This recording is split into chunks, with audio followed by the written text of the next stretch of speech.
औज़ुबिल्लाहिमिनश्शैतानिर्रजीम बिस्मिल्लाहिर्रहमानिर्रहीम अस्सलाम वालेकुम। आज के इस लेक्चर 12 के अंदर हमने बेसिकली ग्लैंड्स को जो है वो डिस्कस करना है। और आज जो हम ग्लैंड डिस्कस करेंगे उसमें पिट्यूटरी ग्लैंड और थायराइड ग्लैंड आ जाएगा। पिट्यूटरी ग्लैंड का दूसरा नाम हाइपोफाइसिस भी होता है। हाइपोफाइसिस या पिट्यूटरी ग्लैंड हाइपोथैलेमस के नीचे मौजूद होता है। पिट्यूटरी ग्लैंड अगर हम अपने अंदर बात करें तो दो लोब्स के ऊपर कंसिस्ट करता है। एक सामने वाला जिसको हम एंटीरियर लोब कहते हैं और एक उसके पीछे होता है जिसको हम पोस्टीरियर लोब कहते हैं। एंटीरियर लोब का नाम एडिनो हाइपोफाइसिस है और पोस्टीरियर लोब को हम न्यूरो हाइपोफाइसिस भी कहते हैं। ये दोनों लोब्स आपस में थोड़े से डिफरेंट हो सकते हैं। वो तीन रीजंस यहाँ पर बताई गई हैं। सबसे पहले जो एडिनोफाइसिस है उसका साइज़ थोड़ा सा बड़ा होता है न्यूरोफाइसिस से। मतलब ये कि जो एंटीरियर लोब है वो थोड़ा सा लार्जर होता है पोस्टीरियर लोब से। उसके बाद जो सेक्रेटरी सेल्स हैं जिसे हम पिटियोसाइट्स कहते हैं वो एडिनो हाइपोफाइसिस मतलब कि एंटीरियर लोब के अंदर मौजूद होते हैं और न्यूरो हाइपोफाइसिस मतलब पोस्टीरियर लोब में मौजूद नहीं होते। जबकि जो पोस्टीरियर लोब है या जिसको हम न्यूरो हाइपोफाइसिस भी कह रहे हैं इसके अंदर नर्व एंडिंग्स की सप्लाई बहुत ज़्यादा जो है वो मौजूद होती है। जो पिटियोसाइट्स हैं वो हार्मोन्स को प्रोड्यूस भी करते हैं और सक्रीट करते हैं डायरेक्टली फ्रॉम एंटीरियर लोब यानी कि एडिनो हाइपोफाइसिस। मतलब ये कि एडिनो हाइपोफाइसिस के अंदर मौजूद जो पिटियोसाइट्स हैं वो हार्मोन्स को वहाँ पर बनाते भी हैं और वहाँ से सक्रीट भी करते हैं। जबकि जो पोस्टीरियर लोब है या न्यूरो हाइपोफाइसिस है वो अपने हार्मोन्स खुद नहीं बना पाता। एक्चुअल में उसके पास जो भी हार्मोन होते हैं वो ऊपर हाइपोथैलेमस से बनकर उसके अंदर स्टोर हुए होते हैं। मतलब ये कि हाइपोथैलेमस के अंदर न्यूरो सेक्रेटरी सेल्स होते हैं। वो न्यूरो सेक्रेटरी सेल्स दो तरह के हार्मोन्स बनाते हैं, अभी हम आगे चल के पढ़ेंगे। एक का नाम वैसोप्रेसिन है, एक का नाम ऑक्सीटोसिन है। और वो बनाकर तो इस न्यूरो हाइपोफाइसिस के अंदर स्टोर कर देते हैं। फिर ज़रूरत पड़ने पर न्यूरो हाइपोफाइसिस उन हार्मोन्स को रिलीज़ कर देता है। ये सारी बातें अभी हम डिस्कस करेंगे। अब जो हाइपोथैलेमस है और जो पिट्यूटरी ग्लैंड है इसका आपस में एक छोटा सा कनेक्शन होता है। एक स्टाक के ज़रिए, एक छोटी सी स्टिक के ज़रिए, एक छोटी सी डंडी के ज़रिए। उस स्टाक को हम इनफंडिबुलम कहते हैं और उस फंडिबुलम के अंदर, उस स्टाक के अंदर मुख्तलिफ़ किस्म के जो है वो न्यूरॉन्स आप कह सकते हैं, नर्व एंडिंग्स और ब्लड वेसल्स जो है वो गुजर रही होती है। तो एक्चुअल में ये कनेक्शन होता है हाइपोथैलेमस और पिट्यूटरी के दरमियान। अब वर्टिब्रेट्स की जो पिट्यूटरी होती है उसके अंदर फंक्शनल इंटरमीडिएट लोब भी जो है वो मौजूद होता है या जिसको हम मिडल लोब भी कह सकते हैं। उसका दूसरा नाम पार्स इंटरमीडिया है। लेकिन याद रखिएगा कि ये जो तीसरी लोब है जो कि दरमियान में होती है ये ह्यूमंस के अंदर, बर्ड्स के अंदर और सिटेशियंस के अंदर मौजूद नहीं होती। हमारे अंदर जो है वो सिर्फ़ और सिर्फ एक छोटा सा टिश्यू होता है जो इस तरीके से मीडियन लोब या इंटरमीडिएट लोब की तरह काम कर रहा होता है। पूरे का पूरा लोब जो है वो हमारे अंदर मौजूद नहीं है और इसका काम होता है कि ये मेलानोफोर स्टिमुलेटिंग हार्मोन प्रोड्यूस करता है। अब जो मेलानोफोर स्टिमुलेटिंग हार्मोन्स हैं इनका काम होता है आगे मेलानोसाइट्स को स्टिमुलेट करना, जैसे कि इसका नाम बता रहा है। और वो जो मेलानोसाइट्स हैं वो एक्चुअल में ऐसे सेल्स होते हैं जो कि मेलानिन पिगमेंट प्रोड्यूस करते हैं और मेलानिन पिगमेंट जो है वो हमारी स्किन को डार्क मतलब के बनाता है। तो ये basically colouration of body surface के अंदर इन्वॉल्व होता है। अब अगर हम पोस्टीरियर लोब को पहले डिस्कस करें जिसका दूसरा नाम न्यूरो हाइपोफाइसिस है तो उसके बारे में बड़ा स्ट्रेट बताया गया है यहाँ पर कि न्यूरो हाइपोफाइसिस कोई भी हार्मोन मैन्युफैक्चर नहीं करता। तो फिर इसके पास हार्मोन्स कहाँ से आते हैं?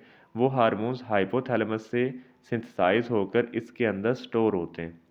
हाइपोथैलेमस में कौन सी चीज़ उनको सिंथेसाइज करती है? हाइपोथैलेमस में मौजूद जो न्यूरो सेक्रेटरी सेल्स हैं वो उसको सिंथेसाइज करते हैं और वो नीचे एक्सोन की एंडिंग्स के अंदर, जो एक्सोन की एंडिंग इस पोस्टीरियर लोब में आ रही होती है उसके अंदर स्टोर हो जाते हैं हार्मोन्स। वो कौन कौन से हार्मोन हैं? दो हार्मोन होते हैं, एक एंटी डायूरेटिक हार्मोन है जिसका दूसरा नाम वैसोप्रेसिन है और एक ऑक्सीटोसिन होता है। अब हमने बारी बारी दोनों के बारे में बात करनी है। जो डायूरेटिक्स केमिकल होते हैं वो यूरिन एक्सक्रीशन करवाते हैं और जबकि जो एंटी डायूरेटिक होते हैं वो यूरिन एक्सक्रीशन को कम करते हैं।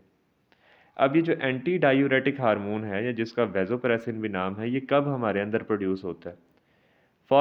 फॉर एग्ज़ाम्पल फ़र्ज़ कीजिए कि आप जो हैं आपने बहुत देर से जो है वो पानी नहीं पिया और आपकी बॉडी जो है वो डिहाइड्रेशन का शिकार है। तो आपकी बॉडी को पता चल जाएगा कि बॉडी के अंदर जितना भी पानी है उसको कंज़र्व रखना है, उसको यूरिन में ज़ाया नहीं होने देना। तो उस वक़्त जो है वो हमारे इस पोस्टीरियर लोब से एडीएच प्रोड्यूस होता है, एंटी डायूरेटिक हार्मोन प्रोड्यूस होता है। और वो एंटी डायूरेटिक हार्मोन क्या करता है कि यूरिन बनने के प्रोसेस में से वाटर को जो है वो स्टोर करता जाता है। जिसकी वजह से जब हम यूरिनेट करते हैं ऐसी हालत में, तो हमें कंसनट्रेटेड यूरिन जो है वो आता है। उस कंसनट्रेटेड यूरिन का क्या मतलब है कि उसमें पानी कम है और साल्ट्स ज़्यादा हैं। तो जब कभी भी अगर आपको डार्क यूरिन आए तो आप समझ जाएँ कि आपकी बॉडी के अंदर पानी की कमी है और आपकी बॉडी के अंदर एडीएच काम कर रहा है। और वो एडीएच क्या काम कर रहा है कि वो उस पानी को बचा रहा है, तो हमें फ़ौरन जो है वो पानी पीना चाहिए उस वक़्त तक जब तक यूरिन का कलर ठीक नहीं हो जाता। तो ये बेसिकली एंटी डायूरेटिक हार्मोन या वैसोप्रेसिन का काम है। ऑक्सीटोसिन का भी बड़ा ईज़ी फंक्शन जो है वो हम याद कर सकते हैं। ऑक्सीटोसिन स्मूथ मसल्स के ऊपर जो है वो एक्ट करता है और ये रिप्रोडक्शन के अंदर मैमेलियन रिप्रोडक्शन के अंदर इसका जो है वो रोल होता है। अब जब भी मैमल्स की जो फीमेल्स होती हैं वो बर्थ करने लगती हैं कि मतलब कि जब बच्चा पैदा होने लगता है तो उस वक्त यूट्रस के अंदर शदीद कंट्रैक्शन चल रही होती हैं। मतलब यूट्रस उस बैग को कहते हैं जिसके अंदर बेबी मौजूद होता है। तो ज़ाहिर बात है जब वो बैग जो है जो यूट्रस है वो कंट्रैक्ट करेगी तो बेबी जो है वो फिर बॉडी से बाहर आता है। तो उस यूट्रस की जो कंट्रैक्शन है वो एक्चुअल में इस ऑक्सीटोसिन की वजह से होती हैं और उस यूट्रस की कंट्रैक्शन को हम लेबर पेन्स कहते हैं। तो इन शॉर्ट हम ये कह सकते हैं कि जो ऑक्सीटोसिन है ये लेबर पेन्स जो है वो डेवलप करवाता है और साथ ही साथ जो है वो मैमल्स के जो मेमोरी ग्लैंड्स हैं उसके अंदर मिल्क की इजेक्शन को भी ऑक्सीटोसिन कंट्रोल करता है। कि मतलब कि जब बर्थ हो जाती है और उसके बाद एक मदर अपने बेबी को फीड करवाने लगती है तो उस वक्त भी उस मदर की बॉडी के अंदर ऑक्सीटोसिन प्रोड्यूस होता है जो कि उसके मेमोरी ग्लैंड में से मिल्क की इजेक्शन को, मिल्क के रिलीज़ को जो है वो ईज़ी कर देता है। अब ये जो दोनों हार्मोन्स जिनके बारे में हम बात कर रहे हैं, एडीएच या ऑक्सीटोसिन की हम बात कर रहे हैं, ये स्ट्रक्चर में तकरीबन तकरीबन सेम होते हैं। मतलब कि मुकम्मल एग्ज़ैक्टली सेम नहीं होंगे, लेकिन इनका स्ट्रक्चर आपस में काफ़ी मिलता है जिसके बारे में ये कहा जाता है कि ये किसी एंसेस्ट्रल केमिकल मैसेंजर से दोनों जो हैं वो रिलीज़ हुए हैं। और ऐसा केमिकल मतलब कि एंसेस्ट्रल केमिकल था जिसका काम जो है वो वाटर लॉस से है या इनडायरेक्टली जो है वो सॉल्यूट की कंसंट्रेशन बॉडी के अंदर मेंटेन करना है। ये जो न्यूरो हाइपोफाइसिस है या जो पोस्टीरियर लोब है, ये नोटेबली उन्होंने बताया कि ऐसे एनिमल्स के अंदर इसका साइज़ ज़्यादा होता है जो कि arid parts of the world में रहते हैं, मतलब गर्म इलाकों के अंदर। अब आप इतना समझ चुके होंगे कि गर्म इलाकों के अंदर पानी को कंज़र्व करने की बहुत ज़्यादा ज़रूरत होती है, जिसकी वजह से उन एनिमल्स के अंदर इसका काम ज़्यादा होता है, जिसकी वजह से इसका साइज़ भी वहाँ पर ज़्यादा होता है। और अभी हम बात कर रहे थे कि दोनों का जो स्ट्रक्चर है वो आपस में मिलता-जुलता है, लेकिन थोड़ा-सा डिफ़रेंस और वो डिफ़रेंस सिर्फ़ 2 अमाइनो एसिड का होता है। कि मतलब बाकी सारा स्ट्रक्चर इनका आपस में सेम होता है एडीएच और ऑक्सीटोसिन का, सिर्फ 2 अमाइनो एसिड में इनमें डिफरेंस आता है। अब जी हम हार्मोन्स डिस्कस करेंगे एडिनो हाइपोफाइसिस के हवाले से, कि मतलब कि एंटीरियर लोब ऑफ पिट्यूटरी के हवाले से हम बात करेंगे। यहाँ पर बड़ा हमें डायरेक्टली बता दिया गया है कि 6 तरह के जो है वो इसमें हार्मोन्स प्रोड्यूस होने हैं और एडिनो हाइपोफाइसिस जो है वो ट्रू एंडोक्राइन पोर्शन है, मतलब ये अपने हार्मोन्स खुद बनाता है। अब इसमें 2 तरह के हार्मोन्स बनते हैं, एक ट्रॉपिक हार्मोन्स है, एक नॉन ट्रॉपिक हार्मोन्स है। ट्रॉपिक हार्मोन वो होते हैं कि जो नेक्स्ट किसी एंडोक्राइन ग्लैंड के ऊपर जाकर उनको अफेक्ट करेंगे और नॉन ट्रॉपिक हार्मोन्स जो हैं वो ऐसे होते हैं जो ओवरऑल तकरीबन बॉडी के ऊपर जो है वो अपना इफेक्ट जो है वो शो कर रहे होते हैं। एग्जांपल्स पढ़ेंगे, टाइप्स पढ़ते हैं तो उसमें हमें समझ आ जाएगी। सबसे पहले जो एंटीरियर लोब से हम हार्मोन पढ़ेंगे वो है ग्रोथ हार्मोन, या जिसका दूसरा नाम सोमैटोट्रोफिन हार्मोन है। इसका नाम बता रहा है कि बेसिकली इसने पूरी बॉडी के सेल्स के ऊपर एक्ट करना होता है और ये ग्रोथ के अंदर अपना रोल प्ले करता है। अब ग्रोथ में किस तरीके से होता है, सेल डिवीजन मतलब इस हार्मोन की वजह से होती है, प्रोटीन सिंथेसिस बहुत से सेल्स के अंदर इस वजह से होती है, अमाइनो एसिड को पिक करना है, आरएनए सिंथेसिस करनी है, राइबोसोम की जो सारी एक्टिविटी है वो ग्रोथ हार्मोन करवाता है, मतलब कि ग्रोथ के अंदर इसका रोल होता है। प्रोलैक्टिन क्या होता है? प्रोलैक्टिन का जो है ना काफ़ी वाइडेस्ट रेंज है एक्शंस के हवाले से। अगर हम देखें तो इसका रिप्रोडक्शन के अंदर भी काफ़ी ज़्यादा रोल होता है। इसमें एक इस तरह की है कि वो मैमल्स जो माइग्रेशन करते हैं, आपने अक्सर का देखा होगा कि वो नेशनल ज्योग्राफिक चैनल के अंदर भी दिखाते हैं कि बहुत सी जो गाय भैंसें हैं, जो जंगली भैंसें होती हैं, एल्क्स या जिनको हम कैरिबो कहते हैं, वो झुंड के ग्रुप जो है वो एक जगह से दूसरी जगह के ऊपर जा रहे होते हैं। तो बेसिकली ये प्रोलैक्टिन होता है जिसने उनके अंदर ये माइग्रेटरी जो सारा एक आप कह सकते हैं कि जो सिस्टम है, जो फंक्शन है, वो इसको कंट्रोल कर रहे होते हैं। जो इसका ईजी सा फंक्शन है वो प्रोलैक्टिन का ये है कि ये मेमरी ग्लैंड्स की डेवलपमेंट करवाता है और मिल्क प्रोडक्शन करवाता है फीमेल मैमल्स के अंदर। और याद रखिएगा कि वाइवा के अंदर बहुत इंपॉर्टेंट सवाल पूछा जाता है कि ऑक्सीटोसिन और प्रोलैक्टिन में क्या फ़र्क है। याद रखिएगा प्रोलैक्टिन मिल्क प्रोडक्शन करवाता है, कि मिल्क बनाता है, जबकि ऑक्सीटोसिन उसकी रिलीज़ करवाता है, इजेक्शन करवाता है। तो दोनों में फ़र्क है, तो ये आपने याद रखना है। उसके बाद जी हमारे पास आ जाता है थायरोट्रोपिनिन, या थायराइड स्टिमुलेटिंग हार्मोन भी इसको कहते हैं। तो बड़ा इजी है, थायराइड स्टिमुलेटिंग हार्मोन वो हार्मोन होंगे जो थायराइड ग्लैंड को जाकर अफेक्ट करेंगे। तो आपके सामने ये आ गया कि ये किस तरीके से दूसरे ग्लैंड को इफेक्ट कर रहा है, तो इसको जो है वो हम ट्रॉपिक हार्मोन कहते हैं। इसी तरीके से एड्रीनोकोर्टिकोट्रॉपिक हार्मोन भी है जिसको ACTH भी कहते हैं। ये बेसिकली एड्रीनल ग्लैंड्स को स्टिमुलेट करता है ताकि एड्रीनल ग्लैंड जो है वो अपने स्टीरॉयड हार्मोन्स जो है वो बना सके, जिसको हम ग्लूकोकोर्टिकॉइड्स कहते हैं या कॉर्टिसोल भी इसको हम कहते हैं। और ये जो ACTH है या एड्रीनोकोर्टिकोट्रॉफिक हार्मोन है, ये एक्चुअल में कौन कंट्रोल करता है, मतलब इसकी रिलीज़ जो है वो कौन करवाता है, ये हाइपोथैलेमस से जो है वो मैसेज आता है जिसको हम कोर्टिकोट्रॉफिन रिलीजिंग फैक्टर कहते हैं। इन शॉर्ट ये कि जब हाइपोथैलेमस से कॉर्टिकोट्रॉफिन रिलीजिंग फैक्टर आएगा और वो पिट्यूटरी पे एक्ट करता है, तो पिट्यूटरी से फिर एड्रीनोकोर्टिकोट्रॉफिक हार्मोन मतलब कि ACTH रिलीज़ होगा। जब यहाँ से रिलीज़ होगा तो एड्रीनल ग्लैंड्स के ऊपर जाएगा, जब एड्रीनल ग्लैंड के ऊपर जाएगा तो वहाँ पर कॉर्टिसोल या ग्लूकोकोर्टिकॉइड्स प्रोड्यूस होते हैं। तो ये पूरा एक मैकेनिज्म फीडबैक सिस्टम जो है वो हमारी बॉडी के अंदर चलता रहता है। अब जी उसके बाद जो पिट्यूटरी, जो हमारा जो एंटीरियर लोब ऑफ पिट्यूटरी है, एडिनो हाइपोफाइसिस जिनको हम कहते हैं, वो दो गनेडोट्रॉफिन्स भी जो है वो प्रोड्यूस करते हैं। अब गनेडोट्रॉफिन्स ऐसे हार्मोन्स होते हैं जो गनेड्स को जो है वो स्टिमुलेट करते हैं। दो बहुत ही इंपॉर्टेंट गनेडोट्रॉफिन्स हैं, एक LH है जिसको हम ल्यूटिनाइजिंग हार्मोन कहते हैं और एक FSH है जिसको हम फॉलिकल स्टिमुलेटिंग हार्मोन कहते हैं। याद रखिएगा कि ये जो LH है ये मेल में भी प्रोड्यूस होता है, फीमेल में भी प्रोड्यूस होता है। इसी तरीके से जो FSH है ये मेल में भी प्रोड्यूस होता है, फीमेल में भी प्रोड्यूस होता है। दोनों के अंदर इसका जो रोल है वो डिफरेंट है। सबसे पहले अगर हम LH के मेल के हवाले से बात करें तो ये ज़रा आसान हो जाएगा। मेल के अंदर जो LH है इसके टारगेट होते हैं टेस्टिस के अंदर मौजूद सेल्स, और जब ये LH उन टेस्टिस के सेल्स के ऊपर एक्ट करता है तो वहाँ पर एक हार्मोन बनाता है जिसको हम टेस्टोस्टेरोन कहते हैं। ये इजी वाला फंक्शन हमने पहले कर लिया। अब फीमेल्स में क्या होता है, फीमेल्स के अंदर उनकी ओवरी के अंदर छोटे छोटे जो है वो आप कह लें फॉलिकल्स जो है वो तैयार होते हैं। उन फॉलिकल के अंदर एग मौजूद होता है। उस एग को रिलीज़ करवाने के लिए LH ज़रूरी होता है। मतलब ये कि एक फॉलिकल तैयार हुआ है, उसमें एग था, जब ये LH आता है तो उस फॉलिकल में से एग रिलीज़ हो जाता है। ठीक है, वो एग जो रिलीज़ हुआ है इसको हम कहते हैं ओव्यूलेशन। तो इन शॉर्ट ये कि जो LH है ये ओव्यूलेशन के अंदर अपना रोल प्ले करता है। अच्छा, अब वो जो फॉलिकल था जिसमें से एग बाहर निकल गया, तो ये बिल्कुल इसी तरीके से होता है जैसे एक टॉफ़ी है और वो एक रैपर में बंद है। ठीक है, और वो जो टॉफ़ी है वो एक्चुअल में एग है। जब वो एग बाहर आ गया तो उस रैपर का क्या होगा, उस रैपर को हम कार्पस ल्यूटियम कहते हैं। और वो जो कार्पस ल्यूटियम है वो फिर प्रोजेस्टेरोन और एस्ट्रोजन हार्मोन बनाता है जो कि मज़ीद इस सिस्टम के अंदर जो है वो अपना रोल प्ले करता है, जिसको हम फीमेल रिप्रोडक्टिव सिस्टम के अंदर लाजमी इंशाल्लाह पढ़ेंगे। अब FSH के हवाले से भी हमने एक एक लाइन में बात करनी है।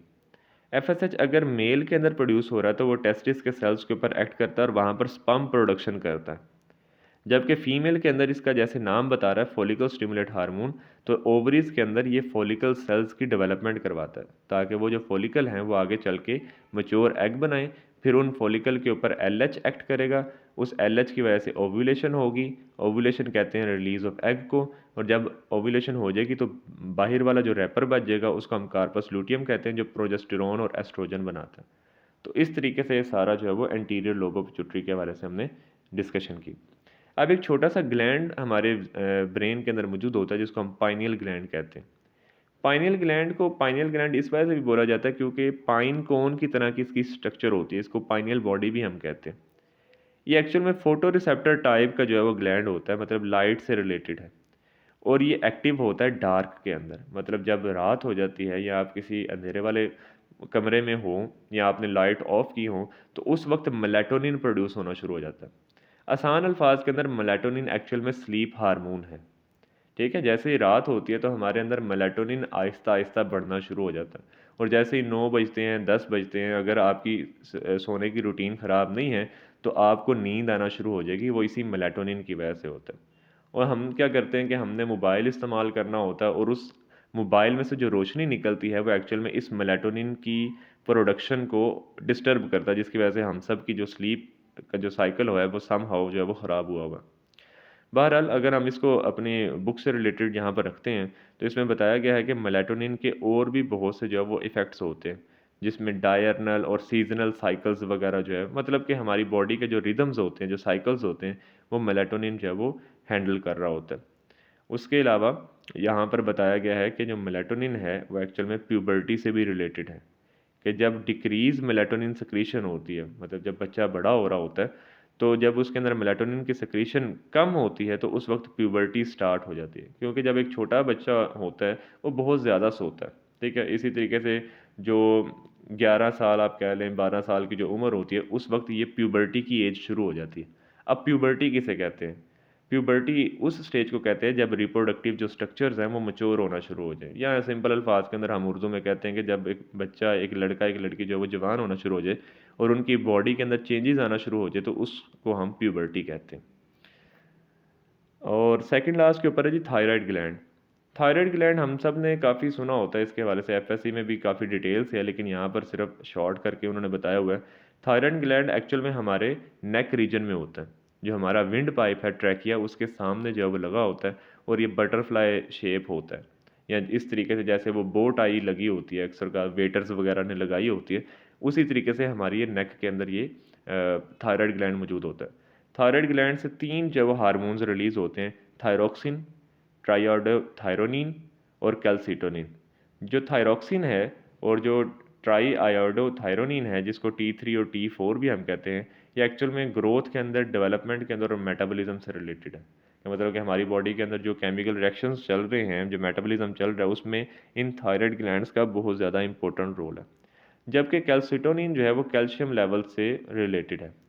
फॉर एग्जांपल ऐसा हुआ कि आपने दूध पिया और उसमें कैल्शियम काफ़ी अच्छा था, तो जैसे ही आपने दूध पिया तो आपके ब्लड के अंदर कैल्शियम का लेवल बढ़ जाएगा, जो कि एक हद से ज़्यादा है। तो उस वक्त जो है वो कैल्सिटोनिन रिलीज़ होगा, और जितना भी एक्स्ट्रा कैल्शियम होगा वो अब्जॉर्ब करेगा बॉडी के अंदर, और वो फिर आपकी बोन्स का हिस्सा बना दिया जाता है। ठीक है। या जहाँ पर भी ज़रूरत होती है उस कैल्शियम को, वहाँ पर स्टोर कर दिया जाता है। जबकि पैराथायराइड ग्लैंड इससे उल्ट काम करता है। पैराथायराइड ग्लैंड पैराथ हार्मोन जो है वो रिलीज़ करता है, जो कि इससे बिल्कुल उल्ट काम करेगा। फॉर एग्जांपल आपके ब्लड के अंदर कैल्शियम की कमी हो गई, और आप कोई बाहर से कैल्शियम खा भी नहीं रहे, इनटेक भी नहीं कर रहे, तो जो पैराथ हार्मोन है ये क्या करता है कि ये हमारी हड्डियों में से कैल्शियम निकाल कर ब्लड के अंदर शामिल करता जाता है। या फॉर एग्जांपल जब हम इंटेस्टाइन के अंदर कैल्शियम होगा, तो उस वक्त भी कैल्शियम की एब्जॉर्प्शन यही पैराथ हार्मोन जो है वो करवा रहा होता है। ठीक है। मतलब ये कि जो कैल्सिटोनिन है उसने ब्लड में से कैल्शियम का लेवल डाउन करना है, पैराथ हार्मोन ने कैल्शियम का लेवल ब्लड के अंदर इंक्रीज़ करना है। और उस इंक्रीज़ करने के तीन तरीक़ेकार हैं। या तो बोन्स के सेल्स को तोड़कर उसमें से कैल्शियम निकाल लें, या हमने जो फूड खाई है स्मॉल इंटेस्टाइन में से उसको एब्जॉर्ब कर ले और ब्लड के अंदर कैल्शियम लेवल बढ़ा दे। या तीसरा ये है कि किडनी की जो ट्यूब्यूल्स हैं, ठीक है, जब यूरिन बन रहा होता है तो उसमें से भी कैल्शियम की रीअब्जॉर्प्शन में ये पैराथ हार्मोन जो है वो रोल प्ले करता है, ताकि यूरिन के अंदर कहीं कैल्शियम ज़ाया ना हो जाए। और उसके साथ साथ फॉस्फेट आयंस को भी ब्लड के अंदर मेंटेन करवाता है। पैराथ हार्मोन, या सॉरी, ये जो पैराथायराइड ग्लैंड्स हैं ये कहाँ पर मौजूद होते हैं, कि जो हमारा थायराइड ग्लैंड है अगर हम उसकी बैक साइड देखें तो वो, क्योंकि दो लोब्स के ऊपर कंसिस्ट करता है, तो दोनों लोब के ऊपर दो दो छोटे छोटे पैराथायराइड ग्लैंड्स जो मौजूद होते हैं, और ये छोटे छोटे पी साइज ग्लैंड्स हैं। तो आज के लिए जस्ट हमने इतना ही पढ़ना था। इससे रिलेटेड कोई भी क्वेश्चन वगैरह होगा तो आप लाजमी पूछेगा, इंशाल्लाह इसको हम क्लास के अंदर भी जो है वो डिस्कस कर चुके होंगे। तो मेरी तरफ से आप सब लोगों को अल्लाह हाफिज़।